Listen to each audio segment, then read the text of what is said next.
하나님의 말씀은 이제 마가복음 10장으로 우리 넘어갑니다. 마가복음 10장 1절에서 12절까지 우리 같이 읽겠습니다. 예수께서 거기서 떠나 유대 지경과 요단강 건너편으로 가시니 무리가 다시 모여들거늘 예수께서 다시 전례대로 가르치시더니 바리새인들이 예수께 나와 그를 시험하여 묻되 사람이 아내를 버리는 것이 옳으니까 대답하여 이르시되 모세가 어떻게 너에게 명하였느냐 이르되 모세는 이혼 증서를 써주어 버리기를 허락하였나이다. 예수께서 그들에게 이르시되 너희 마음이 완악함으로 말미암아 이 명령을 기록하였거니와 창조 때로부터 사람을 남자와 여자로 지으셨으니 이러므로 사람이 그 부모를 떠나서 그 둘이 한 몸이 될지니라.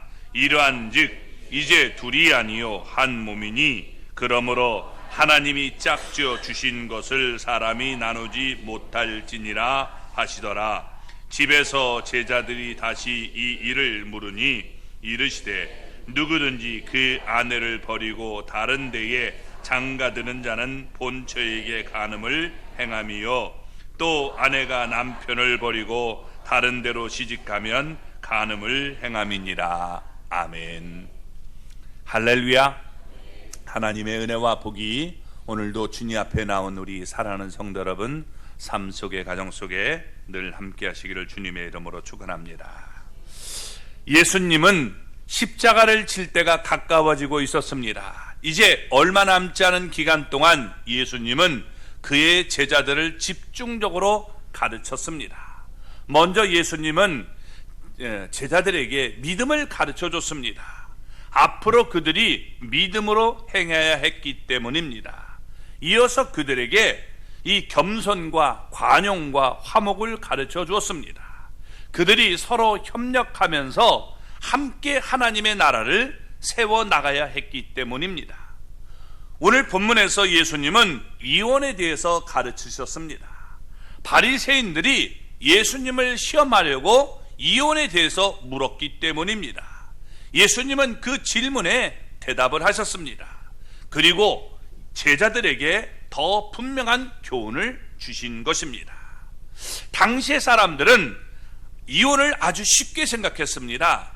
그들은 이혼을 하면서도 전혀 죄의식을 느끼지 않았습니다. 오히려 이혼을 하는 것이 하나의 용기 있는 행동처럼 여겼습니다. 어찌 보면 오늘날의 상황과 아주 비슷하다라고 생각이 듭니다. 그러나 중요한 것은 세상의 풍조가 아닙니다. 어그러진 세상을 우리가 살고 있기 때문에 하나님의 말씀을 기준으로 삼아야 되는 것입니다. 예수님은 하나님의 말씀, 성경에 계시된 이 하나님의 말씀만이 절대적인 기준이었던 것입니다. 그러므로 여러분 우리가 하나님의 말씀을 기준 삼아 살기를 바랍니다. 예나 지금이나 이혼은 하나님의 뜻이 아닙니다. 우리 모두 결혼의 의미를 우리가 소중하게 여기고 더욱더 가정에서 충실한 삶을 사는 우리 모두가 되기를 주님의 이름으로 축원합니다. 자, 먼저 우리 1절을 보겠습니다. 예수께서 거기서 떠나 유대 지경과 요단강 건너편으로 가시니 무리가 다시 모여들거늘 예수께서 다시 전례대로 가르치시더니. 아멘. 예수님은 갈릴리를 떠나 유대 지경으로 여러분 향했다라고 말씀합니다. 예수님의 목적지는 유대 이 지경에 있는 예루살렘이었습니다. 예루살렘에 가는 게 목적이었습니다. 그런데 예수님이 요단강을 건너서 곧 이 베레아로 갔음을 우리에게 밝히고 있습니다. 이 건너편은 베레아 지역을 얘기하고 있는데 지금으로 얘기하면 요르단 지방이에요. 요르단 지역. 이곳이 베레아라고 하는 그런 곳입니다. 자, 그래서 이제 우회에서 오신 것입니다. 왜냐하면 사마리아를 거치지 않고 사마리아 쪽으로 오시면 쉽게 이 직통으로 올 수 있는데 사마리아 사람들이 예수님을 받아들이지 않았기 때문에 지금 사마리아 지역을 거치지 않고 저쪽으로 돌아서 지금 요르단 지역으로 우회해서 여러분 유대로 들어왔다는 것입니다. 자, 예수님이 요단강 건너편으로 갔을 때 많은 무리가 모여들었습니다. 그들 가운데는 베레아에 사는 유대인들도 있었을 것입니다. 또한 유월절을 맞아 갈릴리에서 사마리아 지역이 아니라 베레아 지역으로 이렇게 거쳐서 예루살렘으로 올라오는 유대인들도 많이 있었을 것입니다. 예수님은 다시 전례대로 그들을 가르쳤다라고 말합니다. 그러니까 하나님의 나라의 복음을 전한 것이죠. 예수님은 그들에게 때가 찼고 하나님의 나라가 가까이 왔으니 회개하고 복음을 믿어라 라고 외쳤을 것입니다. 마태복음 19장 2절을 보면 이때 예수님은 그들의 병도 고쳐줬습니다. 그러니까 예수님은 권능을 행하심으로 자신이 그리스도이심을 나타냈던 것입니다. 전례대로 그들에게 내가 그리스도임을 나타내면서 구원의 길을 가르쳐 주었을 것입니다. 자, 그런데 2절 말씀을 보면 이렇게 말합니다. 같이 보겠습니다. 바리새인들이 예수께 나와 그를 시험하여 묻되 사람이 아내를 버리는 것이 옳으니까? 아멘. 자, 여기 바리새인들이 지금 예수님께 나왔습니다. 이 바리새인들은 정말 끈질긴 사람들이에요.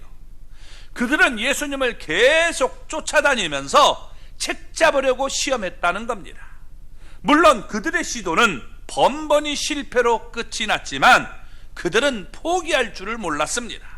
이때도 그들은 악의를 품고 예수님께 나왔습니다. 그래서 예수님을 시험하여 물었다라고 말합니다. 시험했다는 거예요.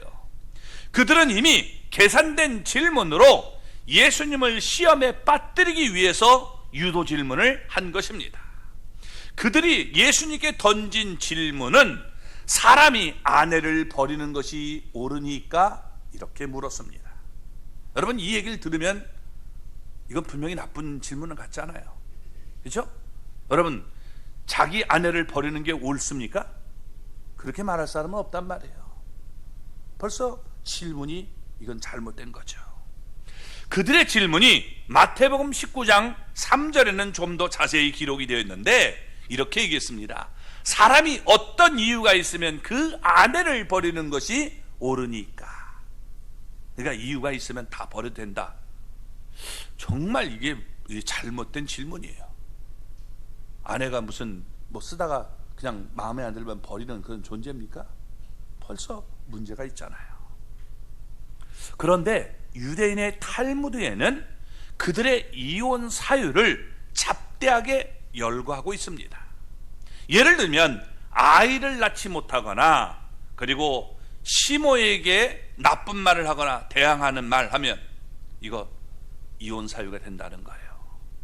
다른 남자와 대화를 해도 또 밖에서 머리를 푸고 예쁘게 하고 다녀도 이거 다 이혼 사유라는 거예요. 지금 아랍 지역에 오늘 우리 세네갈 선교사님이 오셨는데 아마 그런 쪽에서 이거 쓰지 않고 다니면 그 이혼 사유 되죠? 안 되나요 거기는? 아, 그쪽은 안 돼요. 예. 하여튼 근데 사우디아라비아 이런 데서는 이거 감히 벗고 다니지 못해요. 이쪽은 좀 유순한 데니까. 그렇지? 예.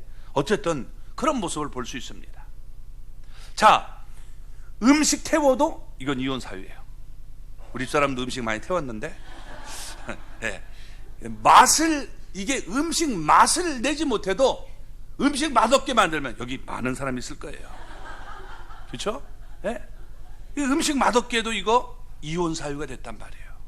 이런 아주 듬득에 많은 얘기가 있었습니다. 그러니까 그 당시에 이혼하기가 얼마나 쉬웠습니까? 자기 아내를 버리려면 필요한 구실을 만들어서 얼마든지 내쫓을 수 있었다는 거예요. 따라서 이때 예수님에게 모이던 무리 가운데에는 이미 아내를 버리고 다른 데 장가든 사람들도 많이 있었을 것입니다. 자, 그들이 있는 가운데서 지금 바리새인들이 예수님께 질문하고 있는 거예요. 뭐라고 얘기했습니까? 사람이 아내를 버리는 것이 옳으니까 라고 얘기했습니다. 자, 바리새인들은요 이미 예수님이 뭐라고 대답할지 다 알고 있어요. 안 된다, 이거 알고 있단 말이에요. 왜냐하면 예수님이 산상수훈에서 하시는 말씀을 들었기 때문입니다. 예수님은 은행한 이유 없이 이혼하는 것은 금했던 것을 우리가 볼 수 있습니다. 따라서 예수님은 그들에게 옳지 않다라고 대답할 것을 내심 기대하고 있었습니다. 왜 기대를 하고 있었느냐? 그들은 두 가지 지금 계획을 가지고 이렇게 여러분 질문한 겁니다. 첫째, 지금 많은 사람들이 예수님을 따라다니니까 이 무리들을 이간질시키는 거예요. 예수님과. 그래서 이간질시켜서 지금 떼어놓으려고 시험을 했다는 것입니다. 예수님의 대답에 따라서 거기에 있는 많은 사람들이 마음에 들지 않는 대답을 하면 사람들이 예수님을 못마땅하게 생각할 것이고 그래서 떠나게 될 것이다 라고 그들은 기대하고 이런 질문을 던진 것입니다. 두 번째는 그들은 예수님을 죽이려고 했습니다. 마가복음 3장 6절 말씀을 보면 이미 그들은 헤롯 땅과 함께 예수님을 죽이려고 의논했습니다. 이제 그들은 예수님을 죽여 지금 없애버릴 수 있는 절호의 이 기회가 왔다라고 여겼던 겁니다. 왜냐하면 예수님이 지금 요단강 건너편 이 곧 베레아에 있었는데 이 베레아는 여러분 분봉왕 헤롯이 다스리는 영토였습니다. 헤롯 왕이 여러분 이 분봉왕 헤롯이 그것을 다스리고 있었던 거예요.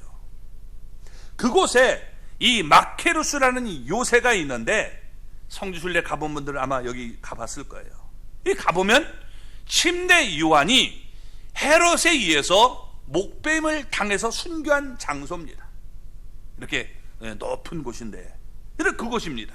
그 이유가 무엇이냐? 여러분 마가복음 6장 18절을 보면 이는 요한이 헤롯에게 말하되 동생의 아내를 취한 것이 옳지 않다 하였습니다. 그 자기 동생의 아내를 취하니까 헤롯이 자기 동생의 아내를 취하니까 어떻게 돼요? 이거 옳은 일이 아닙니다라고 침례 요한이 얘기를 했단 말이에요. 그러니까 그것을 갖다가 괘씸하게 여기고 어떻게 해요? 목을 잘라버린 거예요. 왕이니까. 그래서 여러분 이런 모습을 지금 거기 장소에 했는데 헤롯은 예수님의 소문을 듣고 침례 요한이 죽은 자 가운데서 살아났다라고 여겼습니다. 왜? 침례 요한이 회개하라 이렇게 외쳤는데 예수님도 회개하라 외쳤기 때문에. 그래서 예수님이 그의 이혼에 대해서 침례 요한같이 똑같이 말을 하면 어떻게 되겠습니까? 이것은 분봉왕 헤롯도 예수님을 죽이려고 할 것입니다. 그래서 그들은 분봉왕 헤롯의 손을 빌려서 예수님을 간단하게 죽이려고 했던 계획이 있었던 것입니다. 이런 계획을 가지고 있는데 예수님은 뭐라고 답변을 하십니까? 3절 4절 말씀 우리 읽어보겠습니다. 대답하여 이르시되 모세가 어떻게 너희에게 명하였느냐? 이르되 모세는 이혼 증서를 써주어 버리기를 허락하였나이다. 아멘. 자, 예수님은 바리새인들의 질문을 피하지 않고 대답을 했습니다. 예수님은 이혼에 대해서 분명히 가르치기를 바랬기 때문에 그들에게 되물었습니다. 모세가 어떻게 너에게 명하였느냐라고 물었습니다. 모세는 율법, 곧 하나님의 말씀인 성경을 기록한 사람입니다. 이처럼 예수님에게 중요한 것은 세상의 풍조가 아니었습니다. 조상들의 전통도 아니었습니다. 랍비들의 이 의견도 아니었습니다. 예수님에게는 언제나 하나님의 말씀인 성경이 절대적이었다는 겁니다. 성경이 어떻게 얘기하고 있냐? 이걸 얘기하고 있는 거예요. 예수님의 질문에 바리새인들은 주저없이 말을 했습니다. 뭐라고 얘기합니까? 모세는 이혼 증서를 써주어 버리기를 허락하였나이다 이렇게 얘기를 했습니다. 자, 그들은 모세가 기록한 신명기 24장 1절의 말씀을 근거로 해서 이혼은 성경적으로 타당하고 전혀 문제가 없다라고 여긴 것입니다. 그러면 이때 바리새인들은 자신 있다는 듯이 예수님의 질문에 대답했는가? 그들은 여러분 속셈이 있기 때문에 이렇게 대답한 것입니다. 그들은 예수님이 모세와 다르게 말씀하고 예수님이 성경과 다르게 가르치고 있다는 사실을 사람들 앞에서 부각시키려고 이렇게 질문을 한 것입니다. 그러나 그들은 실제로 성경에 계시된 하나님의 뜻을 올바로 이해하지 못했기 때문에 그렇게 해석했던 것입니다. 하나님이 모세를 통해서 그들에게 율법을 준 것은 그들의 이혼을 장려하기 위해서 준 것이 결코 아니었습니다. 이와 반대로 이혼을 최대한 억제하기 위해서 주셨던 말씀이었던 것입니다. 신명기 22장을 보면 모세는 이렇게 말합니다. 남자든지 여자든지 간음을 하면 돌로 쳐 죽이라는 거예요. 그러나 간음한 사람도 죽지 않고 살아남을 수 있는 길을 열어줬습니다. 은혜의 길이죠. 그게 뭐냐? 사람은 이 간음하면 죽어야 되는데 근데 살 수 있는 길이 있다. 그게 이혼하라는 거예요. 그러니까 그렇게 길을 열어준 겁니다. 여러분 신명기 24장 1절 말씀 볼까요? 사람이 아내를 맞이하여 데려온 후에 그에게 수치되는 일이 있음을 발견하고 그를 기뻐하지 아니하면 이혼 증서를 써서 그의 손에 주고 그를 자기 집으로 내보낼 것이요. 남편이 아내에게 지금 수치스러운 일을 발견하고 함께 살기를 기뻐하지 않으면 그의 집으로 내보내라 라고 얘기를 했던 겁니다. 보세요. 내보내는 거랑 우리 여기 2절 말씀처럼 어떻게 돼요? 버리는 거랑은 다르죠. 그렇죠? 내보내는 거, 우리 집에서 나가도록 하는 거랑 버리는 건 다르단 말이에요. 근데 사람들은 버리는 이런 질문을 했고 성경은 어떻게 해요? 이 같이 살 수 없을 때 내보내라 이렇게 얘기하는 것 전혀 지금 의도가 다르죠. 그럴 때는 이혼 증서를 써서 지금 내보내라 라고 말하고 있는 겁니다. 왜 그러냐? 당시의 여자들은 경쟁력이 없었어요. 경제력이 없었어요. 그렇기 때문에 여자 혼자서 살 수가 없는 그런 세상이었습니다. 누가 지켜줄 수도 없어요. 버리도 이게 벌 수도 없습니다. 그러니까 이혼당한 여자는 어쩔 수 없이 다른 남자의 아내가 되어야 하는 것입니다. 그런데 여러분 그때 다른 남자에게 이 시도 가지 못하면 문제가 되지 않습니까? 그러니까 그 여자에게 이혼 증서를 써줘서 다른 남자와 결혼을 할 수 있도록 그 길을 열어주라라고 말한 겁니다. 신명기 24장 3절을 보면 신명기 24장 3절 그 다음을 보면 이렇게 얘기합니다. 그런데 그 여자가 이제 두 번째 남자에게도 이혼을 당합니다. 또 사별하거나 혼자 되었다면 그 전 남편이 첫 번째 남편이 여러분 그 여자를 보러 아내로 맞이할 수 있는가? 저 여자 이게 안 됐으니까 데려오자 이렇게 여러분 하지 못하도록 만들었다는 겁니다. 한번 그의 아내를 내보냈으면 다시 자기 아내로 맞이하지 못한다라고 신명기 24장 4절에 얘기하고 있는 거예요. 명령형으로 얘기했다는 겁니다. 왜 그렇습니까? 모세는 한 번 이혼했으면 그 사람과 재혼하지 말라라고 말을 했습니다. 그러면 여기 지금 모세가 명한 바는 이혼 증서를 주어서 아내를 버리라는 말이 결코 아닙니다. 오히려 자기 아내를 내보낼 때는 신중하게 생각해야 된다는 거예요. 한 번 이혼하면 다시 이게 결합할 수가 없으니 물을 한 번 쏟아보면 다시 주워 담을 수가 없으니까 너 정신 차리고 제대로 결정해야 된다라고 말씀을 한 것입니다.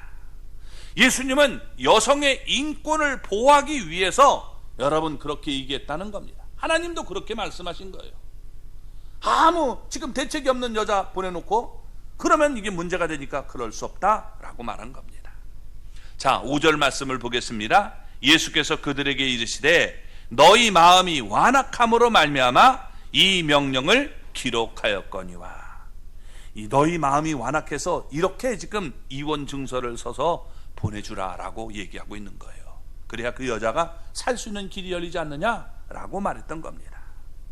왜 사람이 이혼합니까? 마음이 완악하기 때문이라는 겁니다. 그래서 모세는 사람이 쉽게 아내를 내보내지 못하도록 명령을 했다는 겁니다.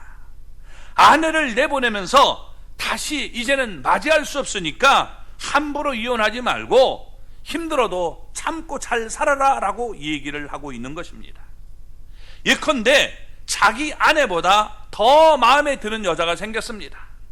야, 저 여자 정말 좋겠다.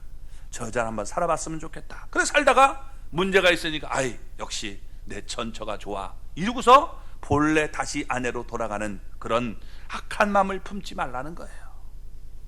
모세는 한번 내보낸 아내는 다시 아내로 맞아들이지 말라라고 얘기한 겁니다.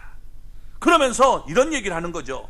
내가 젊어서 취한 아내는 내게 귀한 자녀를 낳아준 아내인데 너는 어떻게 그렇게 쉽게 아내를 내보낼 수 있느냐? 한번 내보내면 다시는 맞아들일 수가 없으니 내보내기 전에 다시 한번 깊이 생각하고 너 그런 짓 하지 말아라. 이런 뜻에서 여러분 말씀을 기록했다는 겁니다. 우리는 성경의 진리를 악용하는 죄를 범하면 곤란해요. 성경의 말씀을 가지고 여러분 악용해 여러분 하는 사람들이 있어요. 신천지 같은 사람들이죠. 그래서 여러분 어떻게 돼요? 이 말씀을 가지고 막 꼬아가지고 사람들을 여러분 이 현혹시키고 잘못된 길을 걸어라도 만들어요. 그게 여러분 문제가 되는 거죠. 그렇죠?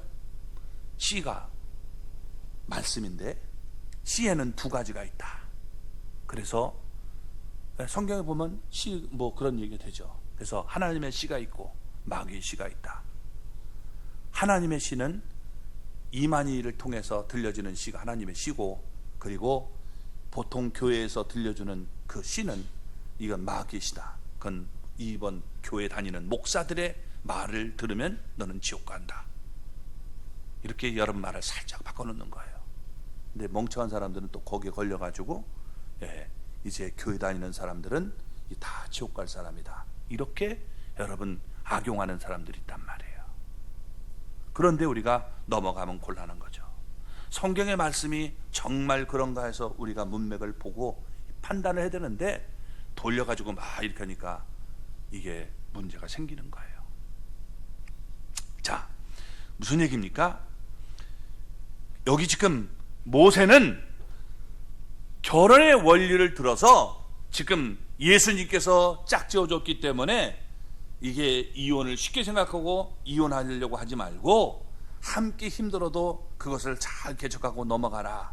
그래서 이 자녀들에게도 아름다운 그런 모습을 보여줘라 라고 얘기하고 있는데, 마음에 안 들다고 해서 여러분 내가 막 바꿔가지고 성경도 이렇게 이혼하라고 하지 않느냐, 그러니까 내 마음에 안 드니까 너랑 나랑 이혼할 수 있어, 나 또 장가갈래, 이렇게 여러분 악용하면 안 된다는 것을 말씀해 주고 있는 겁니다. 그래서 그들은 하나님의 말씀을 지금 이혼을 정당화시키려고 신명기 24장 1절의 말씀을 악용했음을 보여주고 있는 겁니다. 자, 그래서 예수님은 그들의 마음이 완악한 모습을 우리 창세기의 말씀을 통해서 우리를 깨닫게 해주시는 겁니다. 자, 우리 본문 6절부터 8절까지 한번 읽어보겠습니다. 창조 때로부터 사람을 남자와 여자로 지으셨으니 이러므로 사람이 그 부모를 떠나서 그 둘이 한 몸이 될지니라. 이러한즉 이제 둘이 아니요 한 몸이니. 아멘. 예수님은 바리새인들이 모세가 기록한 신명기의 명령을 곡해하고 있음을 지적했습니다. 그래서 이제 예수님은 그들의 질문에 대답하기 위해서 모세가 기록한 또 다른 성경 창세기의 말씀을 여러분 인용해서 여러분 그들의 잘못을 깨우쳐 주고 있는 것입니다.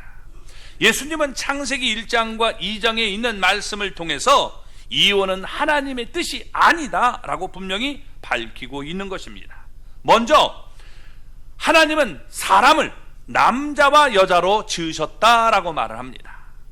하나님은 사람을 한 남자와 한 여자로 지었는데 하나님께서 한 남자의 여러 여자로 만들지도 않고 또 반대로 여러 남자의 한 여자로 짓지도 않았다는 거예요.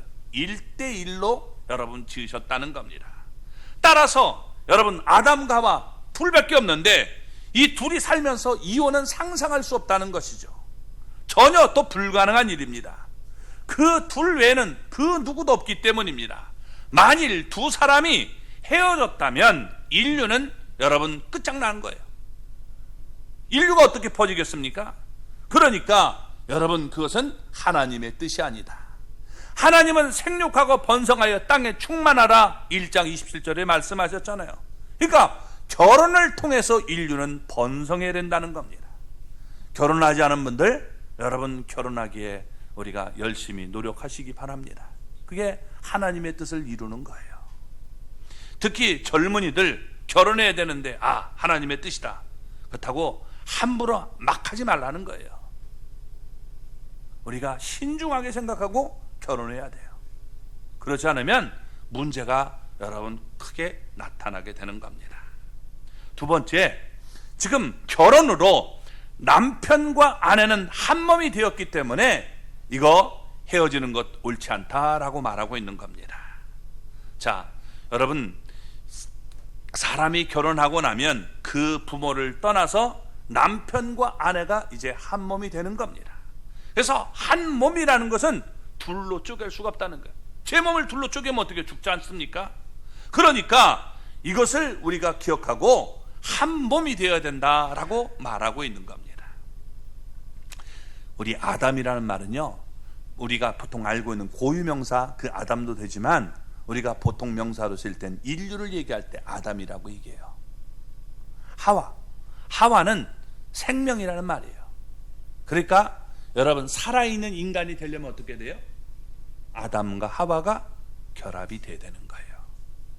살아있는 인간이 되려면 아담과 하와가 결혼해야 그래 어떻게 돼요? 생명이 여러분 살아나고 자손들이 이렇게 나타나게 된다는 겁니다. 그걸 얘기해주고 있는 거예요. 그래서 여기 이 자녀가 이제 생기게 되는 겁니다. 자녀는 부모의 모든 것을 섞어서 한 몸을 여러분 한 몸으로 태어나게 되는 겁니다. 그런데 이 부모가 이혼하게 되면 자녀의 몸을 둘로 쪼개는 것과 다름이 없는 거예요. 아빠 편에 가야 됩니까? 엄마 편에 가야 됩니까? 이게 마음속에서 큰 상처가 되는 겁니다. 그래서 하나님이 짝지어주는 것을 사람이 나누지 못한다라고 말씀을 했다는 겁니다. 9절 말씀이죠. 같이 읽어볼까요? 그러므로 하나님이 짝지어주신 것을 사람이 나누지 못할지니라 하시더라. 아멘. 결혼은 하나님이 짝지어주신 거다 라고 예수님은 말씀하셨습니다. 이 세상 모든 사람은 하나님에 의해 창조되었고 세상의 모든 결혼은 하나님이 짝지어 주신 것이니 아무래도 우리는 잘못 만난 것 같다, 우리 결혼은 실수야, 이렇게 말해서는 안 된다는 거예요. 모든 결혼은 하나님이 짝지어 주신 것이기 때문입니다. 바리새인들은 사람이 아내를 버리는 것이 옳습니까? 라고 질문했습니다. 근데 예수님의 대답은 뭡니까? 사람이 나눌 수 없다 라고 얘기했습니다. 아내를 버리는 것, 이것은 옳지 않다 라고 단정적으로 말씀하셨습니다. 뭘 통해서요? 하나님의 말씀을 통해서 이렇게 말씀한 겁니다. 우리가 살다 보면 힘들고 어려운 때가 있지만 여러분 그런 생각은 하나님의 생각이 아니라는 우리가 생각을 가지고 우리가 말씀을 붙들고 힘들어도 여러분 잘 사는 그런 사람들이 될 수 있기를 주님의 이름으로 축원합니다. 그러면서 예수님은 이렇게 교훈을 우리에게 말씀해 줬습니다. 10절부터 12절까지 읽어보겠습니다. 집에서 자녀들이 다시 이 일을 물으니 이르시되 누구든지 그 아내를 버리고 다른 데에 장가드는 자는 본처에게 간음을 행함이요 또 아내가 남편을 버리고 다른 데로 시집가면 간음을 행함이니라. 아멘. 예수님은 성경에 기록된 창조의 원리와 결혼의 원리를 따라서 그들에게 대답을 하셨습니다. 사람이 그 아내를 버렸다, 그의 아내와 이혼한 것입니다. 그렇다면 그는 하나님이 짝지어 주신 것을 자기 마음대로 나누게 된 것이다 라고 말하고 있습니다. 그런 그가 여러분 다른 데 장가 들었습니다. 다른 여자와 결혼한 것이죠. 그러면 그는 자기 아내에게 이혼 증서를 써줬기 때문에 우리 둘이는 남남이다 라고 여기지만 그것은 옳지 않다는 거예요. 원래가 이미 그들은 한 몸이 되었기 때문에 하나님 앞에서 여전히 아내가 있는 한 그것은 한 몸이 되는 것입니다. 그래서 여러분 우리 다른 여자에게 장가들었다면 그 사람은 본처에게 이미 간음한 것과 같다라고 말하고 있는 겁니다. 간음하지 말라고 하셨기 때문에 여러분 우리가 이렇게 이혼하고 다른 데 장가들고 이건 옳지 않다라고 주님이 말씀해 주고 있는 거예요. 결혼을 소중하게 여겨야 된다는 거예요. 살다 보면 힘들고 어려운 때가 없습니까? 그렇다고 여러분 그때마다 이게 헤어지면 이 자녀들이 받는 상처 정말 크고 힘든 그런 모습이 된다는 거예요. 그래서 이건 간음하는 것과 같은 모습이니까 하지 말고 너희들이 함께 잘 살려고 노력을 해야 된다라고 말씀을 하고 있는 것입니다. 왜? 이혼은 하나님의 뜻이 아니기 때문에 우리가 어떻게 하는지 잘 한번 살아봅시다 이렇게 마음을 먹고 힘을 모아야 된다는 겁니다. 그런데 성경을 우리가 읽어보면 여러분 하나님께서 예외적으로 이혼을 허락하시는 때가 있습니다. 두 가지의 경우를 우리가 볼 수 있습니다. 첫째는 배우자가 회개하지 않고 계속적으로 음행을 할 때예요. 어떻게 한 번 하다가 잘못할 수 있죠. 용서해주고 우리가 살아야지만 그런데도 어떻게 돼요? 계속적으로 그게 여러분 되면 차라리 그건 어떻게 돼요?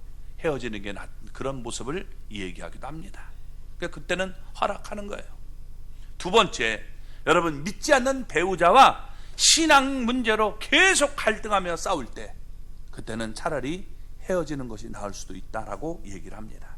이 두 경우 외에는 여러분 절대로 성경은 이혼을 말하지 않습니다.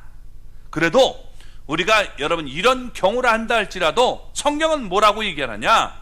여러분 우리가 함께 살면서 그 사람을 구원할 수 있는 길을 우리가 선택하라라고 말씀합니다. 예를 들면 호세아의 아내 고멜이 간음했을 때 호세아가 하나님의 뜻을 따라 고멜에게 베풀었던 사랑과 용서와 인내를 생각하고 우리가 살아야 된다는 거예요. 그럼 어떻게 돼요? 여러분 그런 것을 통해서 가정이 하나님 앞에 구원받고 자녀들이 여러분 주님 앞에 돌아오고 잘못된 사람들이 돌아오는 기회가 나타날 수 있기 때문에 그래요. 또 하나, 믿지 않는 자도 그 배우자로 말미암아 믿음을 가지게 되는 경우가 많이 있다는 거예요. 여기도 그런 사람 있지 않습니까? 남편이 안 믿었고 아내부터 믿었어요. 싸움하다가 결국엔 어떻게 돼요? 여러분 돌아오는 경우들이 있잖아요. 그때 마음 안 맞는다고 싸움하고 여러분 헤어졌다면 한 가정을 이룰 수가 없죠. 그러나 끝까지 잘 참고 나감으로 남편이 아내를 위해서, 아내가 남편을 위해서 하나님 불쌍히 해주세요. 그렇게 기도했더니 돌아오는 가정들이 있기 때문에 이혼을 우리가 하지 않는 것이 옳지만 그래도 그것 때문에 정말 어쩔 수 없다면 그건 두 경우는 허락하지만 나머지는 허락하지 않는다라고 말씀하고 있는 겁니다. 그래서 우리가 이런 자세를 우리가 취하며 살아야 되는 거예요. 십계명을 우리가 보면 이웃의 아내를 탐내면 안 된다라고 말했습니다. 그래서 우리가 음욕을 품고 이웃의 아내를 보면 이미 마음에 간음한 것이다 라고 말씀합니다. 따라서 우리에게 떳떳하지 못한 점이 많이 있을 수 있습니다. 그때 우리는 어떻게 됩니까? 예수님은 여러분 이렇게 말씀하셨습니다. 간음하다가 현장에서 이 잡힌 여자를 용서하면서 요한복음 8장 11절을 보면 가서 다시는 죄를 범하지 말라라고 말씀했습니다. 마찬가지로 예수님은 우리의 간음, 여러분 우리의 잘못된 것을 여러분 용서하십니다. 그렇다고 해서 여러분 우리가 이제 주님이 용서하시니까 우리 마음 놓고 죄를 져다 이러면 안 되고 여러분 정말 주님이 용서하셨으니까 내가 다시는 이런 짓을 하지 말아야지, 이런 태도를 우리가 취하며 살아야 되는 겁니다. 그리고 우리가 가져야 될 중요한 태도가 있어요. 내가 이렇게 가정이 깨지지 않고 하나가 되려면 중요한 원리가 있다는 겁니다. 그게 뭐냐? 여러분, 우리 본문 바로 앞에 마가복음 9장 50절, 지난주에 우리가 나눴던 말씀이죠. 예수님은 우리 속에 이 소금을 두고 서로 화목하라라고 말씀하셨습니다. 당연히 부부 사이에도 소금을 두고 서로 화목해야 된다라고 말씀하고 있는 겁니다. 여러분, 부부간에 살다 보면 뜻이 안 맞을 때가 있어요. 그럼 어떻게 돼요? 이게 깨지지 말고 원리를 우리에게 얘기해주고 있는 거예요. 우리 소금을 뿌리는 게 뭡니까? 제물이 되는 거예요. 내가 제물이 돼서, 제물이 되려면 여러분, 제물은 죽어야 되죠. 죽어야 하나님이 받으십니다. 그런데 소제물에는 제물을 여러분, 우리가 곡식에는 어떻게 죽일 수 없잖아요. 그러니까 뭐 하라고 그랬어요? 소금을 뿌렸단 말이에요. 그래서 이 소제물에는 소금을 뿌림으로 하나님께서 그걸 받으신 거예요. 소금을 넣고 내가 화목하라는 것은 가정에서 내가 죽으면 여러분 화목할 수 있어요. 내가 안 죽고 내 주장만 계속 세우니까 여러분 그게 문제가 되는 거예요. 교회에서도 문제고 가정에서도 그런 거예요. 그래서 내가 하나님 앞에서, 말씀 앞에 내가 이 죽으면 문제가 해결되는데 내 고집 이건 절대로 안 버리겠다는 거예요. 그러면 깨지는 거예요. 내가 이것을 내 이 마음에 응어리진 걸 내려놓고 내가 죽을 때 해결이 되는 거예요. 내가 녹아지면, 내가 여러분 이렇게 소금이 녹아짐으로 맛을 내듯이 내 자신이 녹아지면 여러분 문제는 해결된다는 겁니다. 그래서 우리가 너무 이렇게 자기 의가 강한 사람들은 문제가 생길 수 있어요. 좀 그런 면들을 여러분 우리가 내려놓을 수 있는 사람들이 될 수 있기를 바랍니다. 한쪽만이라도 여러분 우리가 받아주면 쉽게 우리가 해결되는데 서로 아주 강성이 되면 그건 문제가 생겨요. 그래서 하나님 앞에서 내가 죽어서 저 사람을 살릴 수 있는 그런 희생 제사를 우리가 자세를 가질 때 가정은 아름답게 유지된다는 거예요. 그런 모습을 우리가 보일 수 있기를 바랍니다. 네가 나를 그래? 나도 이러면서 여러분 마음속에 탁 올라오면 그게 문제가 되는 거예요. 성도들도 그래요. 우리 성도들 가운데 무슨 문제가 있다라도 너는 내 눈에 흙이 들어와도 안 된다. 그러면 여러분 그거는 깨지고 그건 문제가 생기는 거예요. 하나님, 내가 저 사람을 받아줄 수 있는 그런 마음을 허락해 주십시오. 내 마음이 높게 해주십시오. 이런 마음이 들 때 하나님 앞에서 우리가 복된 모습이 된다는 겁니다. 그래서 이혼에 대해서 우리가 주님은 말씀해 줬어요. 그건 하나님의 뜻이 아니다. 헤어지는 것 하나님의 뜻이 아니에요. 우리가 서로 용납하고 품어줄 수 있는 그런 마음이 들려면 내가 죽고 내가 녹아질 때 여러분 가정이 화목하게 된다는 사실을 기억하시기 바랍니다. 그래서 우리 여러분 이런 모습이 되기를 바랍니다. 우리 젊은이들, 학생들, 여러분 이 커서 꼭 우리가 결혼을 통해서 행복한 사람 되기 바랍니다. 그런데 여러분 이 결혼을 우리가 잘 지켜나갈 수 있도록 신중한 선택을 해야 돼요. 그냥 치마만 두르면 다 좋다고 해가지고 이러면 곤란하고, 바지만 입으면 다 좋다 이러면 여러분 곤란한 거예요. 저 사람과 내가 정말 뜻을 잘 맞춰서 하나님의 영광을 우리가 나타낼 수 있는지 그런 모습을 우리가 상의하고 결론을 결혼을 잘 해서 하나님의 영광을 나타내는 우리 모두가 되기를 주님의 이름으로 축원합니다.